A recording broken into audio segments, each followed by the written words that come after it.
Pagpalang araw po sa ating lahat. Ako nga po pala si Angela Jan Agner at welcome po sa akin 65 Day Devotion ni Pastor Laszlo Campo Seminary Edition at ngayong araw po ay May 8, 2025 at ang topic po natin ngayong araw ay healing.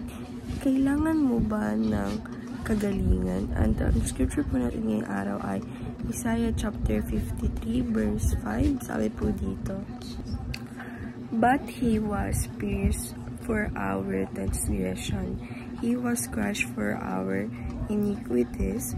The punishment that brought us peace was on him, and by his wounds we are healed." And sa Tagalog po, ngunit siya'y nasagwatan dahil sa ating mga pagsuway.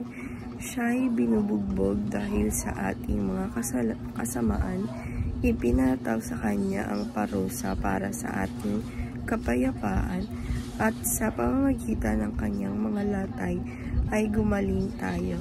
And yung concept po ng healing is a gift of the Holy Spirit that brings restoration to health as a foretaste of the complete freedom from sickness and pain that Jesus secured for us through his death and resurrection.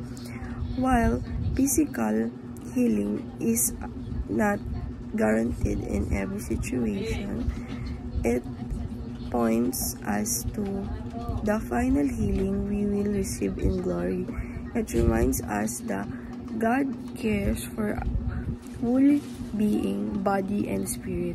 And yung teaching number 1 po natin is we need emotional, physical healing. Sabi po dito na hindi lang po natin kailangan basta yung healing, but kailangan po natin yung healing. Need po yan ng ating emotional, mga emosyon, at kailangan po yan ng ating katawan, physical healing. And teaching number 2, we need spiritual healing. Sabi po dito na hindi lang po emotional or physical yung dapat hinihil natin, but dapat yung spiritual po natin na mas mapalapit tayo sa ating Panginoong Diyos.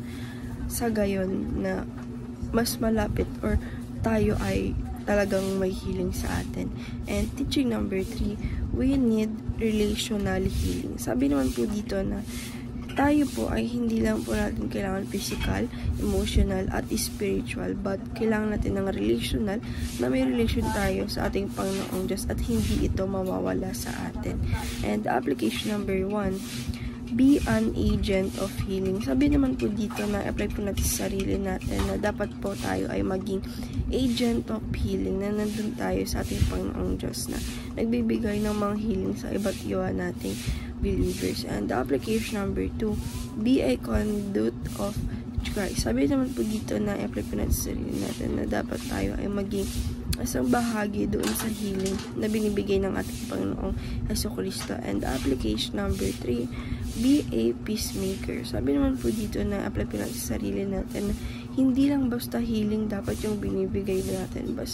Mas maganda na ibigay din natin na tayo yung nagbibigay ng peacemaker, na parang yun yung nag-heal or nagbibigay sa mundo ng healing, dahil nga po sa mga panahon ngayon na puro kung ano na po pinagawa ng mga tao. Kaya dapat na dun sa mga believers, Christian believers, na tayo po yung nagbibigay ng peacemaker sa bawat isa.